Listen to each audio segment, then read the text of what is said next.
안녕하세요. 크립토노마드입니다. 세계 경제가 대체 어떻게 돌아가려고 이러는지 도통 예측하기 어려운 상황들이 펼쳐지면서 시장을 압박하고 있습니다. 먼저 뉴욕 증시는 3대 지수 모두 1% 이상의 급락을 확인했습니다. 몇 가지 악재성 시그널들이 시장을 압박했는데, 먼저 글로벌 신용평가사 피치가 이번에는 JP모건을 비롯한 대형 은행들까지 신용등급을 강등할 수 있다라고 경고하면서 금융주들이 약세 흐름을 주도했습니다. 소매 판매의 경우에도 시장의 예측치보다 높게 나오면서 경기 연착륙에 대한 기대감을 더하긴 했는데, 이건 다른 각도에서 바라보면 연준이 생각보다 탄탄한 이 경제 체력을 근거로 내세우며 추가 금리 인상을 단행하게 하는 그런 명분이 될 수도 있습니다. 중국의 경제 상황이 간단치 않은 것도 자본시장 전반을 압박하고 있습니다. 중국의 7월 산업 생산은 예측치보다 낮게 나왔고, 소매 판매 역시 예상보다 낮게 증가하면서 디플레이션 공포를 강화시키고 있습니다. 특히 컨트리가든 사태가 일파만파로 퍼지면서 중국 인민은행이 전격적인 금리 인하를 단행했는데, 그만큼 경제 상황과 전망이 좋지 않다라는 점을 확인할 수 있는 그런 부분입니다. 비트코인의 흐름도 지지부진한 상황이 지속되고 있습니다. 29,000달러 중반 위로 안정적인 지지를 확인해주지 못하고 있는 건데, 단기적으로는 시세가 답답한 흐름을 보이고 있지만 중장기적인 관점에서는 긍정적인 전망들이 잇따르고 있습니다. 매크로 투자자 라울팔의 경우에는 올해 4분기에 비트코인과 이더리움, 솔라나의 랠리가 펼쳐질 것이다, 이런 전망을 제시하기도 했습니다. 요즘 리플 시세 바라보고 있자라면 갑갑하게 느껴지시는 분들 많을 겁니다. 중간 항소 리스크로 인해서 시세 압박이 지속되고 있기 때문인데, 일단 제일 중요한 건 0.62달러 부근의 50일 단순 이동 평균 위에서 무조건 지지를 확인해 줘야 하는 상황을 꼽을 수가 있는데, 이게 지금 간단치 않을 수 있다는 점도 포착되고 있습니다. 이런 어수선한 상황 속에서 그래도 긍정적인 부분은 기관들이 지난 1년 동안 꾸준히 XRP를 매집하고 있다는 내용인데, 소송 리스크와 무관하게 기관들이 움직이고 있다는 점, 상당히 긍정적인 기대감을 갖게 만드는 부분입니다. 요즘 크립토 커스터디 이슈는 암호화폐 업계 전반의 화두 가운데 하나입니다. 잊을만 하면 한 번씩 사고가 나기 때문인데, 그래서 중장기 대응 전략을 추구하는 경우에 일부 물량을 콜드월렛에 보관하는 것이 리스크 관리 차원으로도 여겨지고 있는 그런 상황이기도 합니다. 개인적으로는 그래도 일부 물량은 내가 직접 내 금고에 보관을 하면서 리스크를 분산 관리하는 게 좀 더 속 편한 방식이 아닌가 생각하고 있습니다. 그래서 저는 디센트 월렛의 일부를 보관하고 있는데, 콜드 월렛에 관심이 있으신 분들은 저희 채널과 파트너십을 맺고 있는 디센트 월렛을 특별 할인 가격에 구매하실 수 있습니다. 콜드 월렛에 보관을 하면 내가 직접 관리를 한다라는 장점이 있는 반면, 고액의 물량을 보관하실 경우에는 트래블 룰로 인해서 번거롭게 느껴질 수 있는 점도 있으니까 이런 부분들 잘 참고하시면 좋겠습니다. 특정 거래소나 코인 이체 등과 관련해서는 디센트 고객센터를 통해서 확인하실 수 있습니다. 그럼 이번 영상 시작하겠습니다. 뉴욕 증시 3대 지수를 1% 이상 일제히 급락하게 만든 원인으로는 크게 두 가지를 꼽을 수가 있습니다. 먼저 미국 대형 은행들까지도 신용등급 이슈를 피해갈 수 없다라는 점이 불거지면서 은행주들 중심으로 하방 압박이 강했습니다. 최근 미국 국가 신용등급을 전격적으로 강등한 뒤에 중소형 은행 10곳에 대해서 신용등급을 강등시켰던 신용평가사 피치가 이번에는 JP모건을 비롯한 대형 은행들까지 등급을 강등할 수 있다라고 경고했습니다.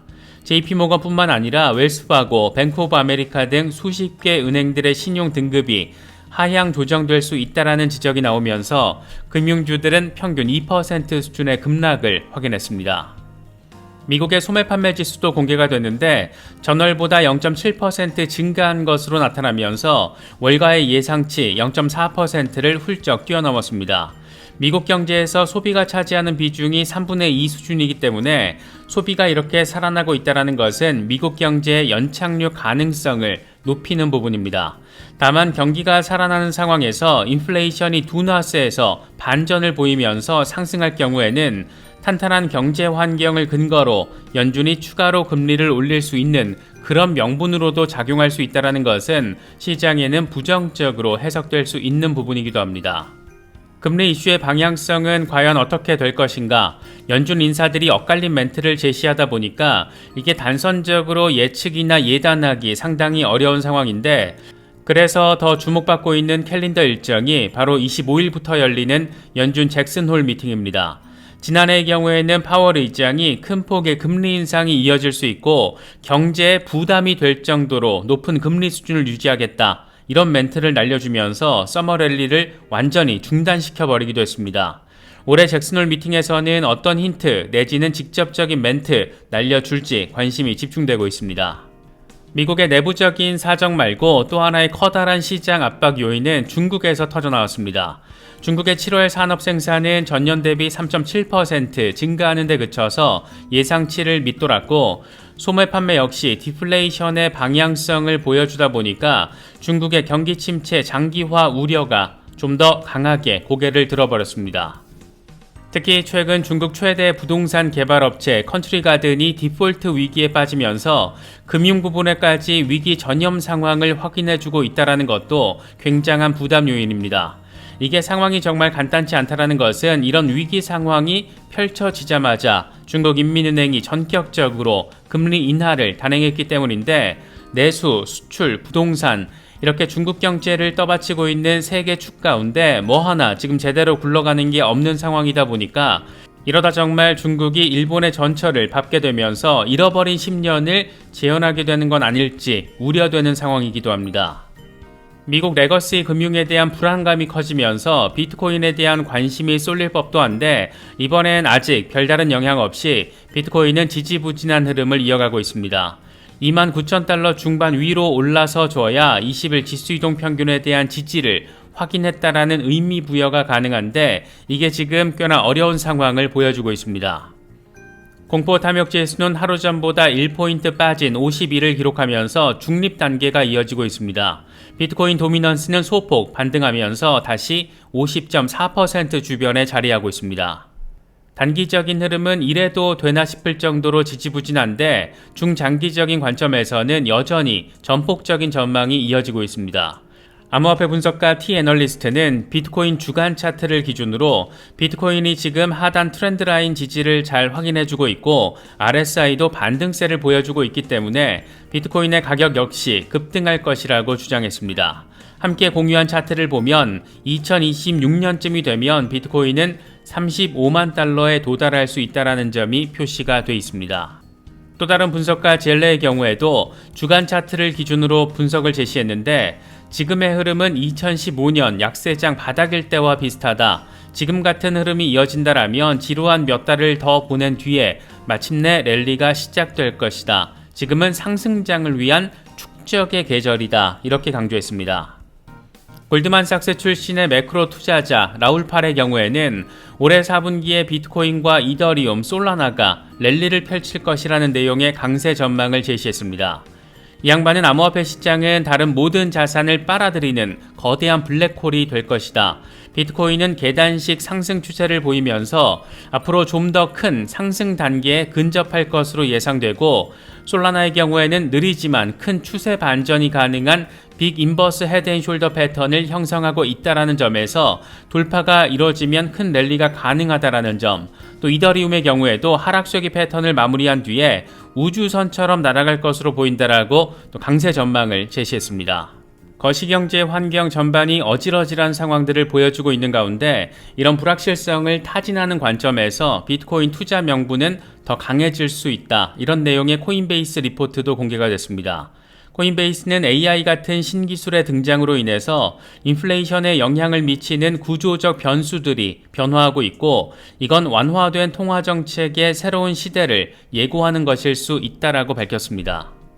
코인베이스 기관 연구 책임자인 데이비드 듀용은 확장적인 재정과 통화정책의 통합 효과가 법정화폐 가치 하락과 낭비적인 지출에 대한 장기적인 해지 수단으로서 비트코인을 지지할 것으로 확신한다, 이렇게 설명을 했는데, 그러면서 비트코인을 놓고 기술적 혁신 도구일 뿐만 아니라 금융적으로도 혁신 도구다, 이런 점도 함께 강조했습니다.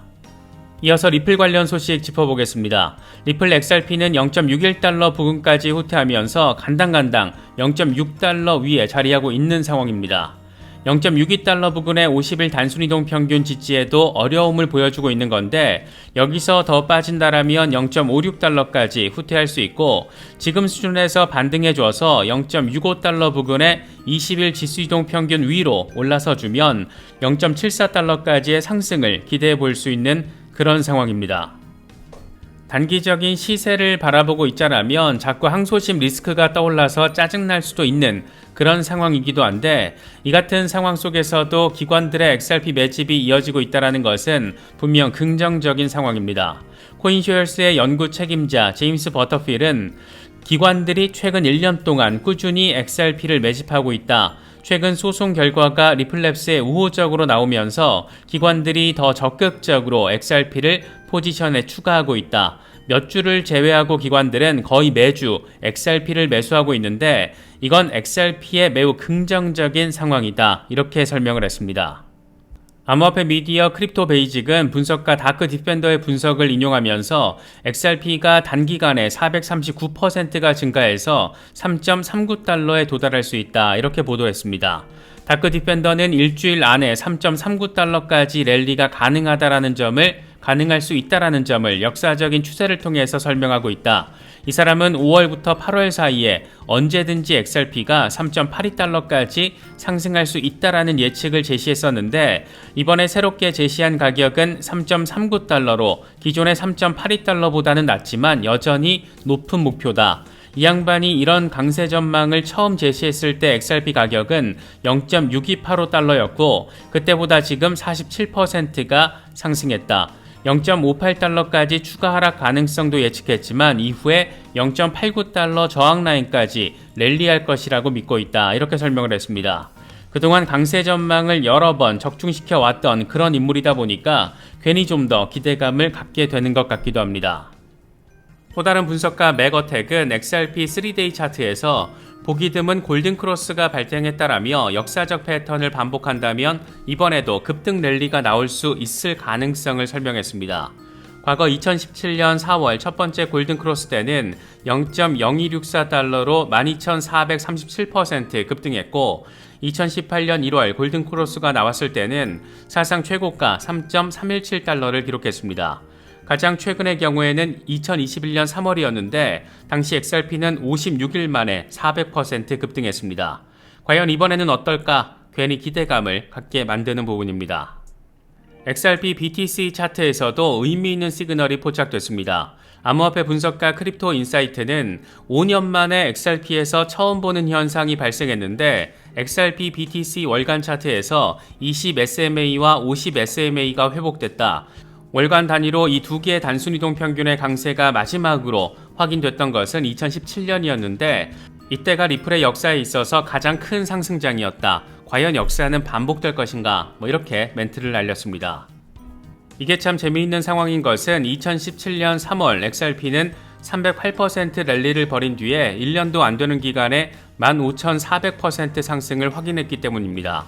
그래서 정리를 하면 이번 달 종가 마감을 지금 수준에서의 상황으로 이동평균이 유지를 해준다라면 그렇게 역사가 반복된다라면 그때와 유사한 랠리가 벌어지지 않겠느냐 이런 내용인 건데 지금 가격을 기준으로 과거 그랬듯이 15,400% 랠리가 발생하면 XRP 가격은 98.26달러가 됩니다. 한 1년 정도 뒤에 이 정도 가격이 될 수도 있다라는 건데 다소 비현실적으로 느껴지는 숫자이긴 하지만 꼭 현실이 됐으면 좋겠다. 그런 마음이 드는 것은 꼭 기분 탓만은 아닌 것 같습니다. 이번에 준비한 영상은 여기까지입니다. 시청해주셔서 감사합니다. 지금까지 크립토 노마디였습니다.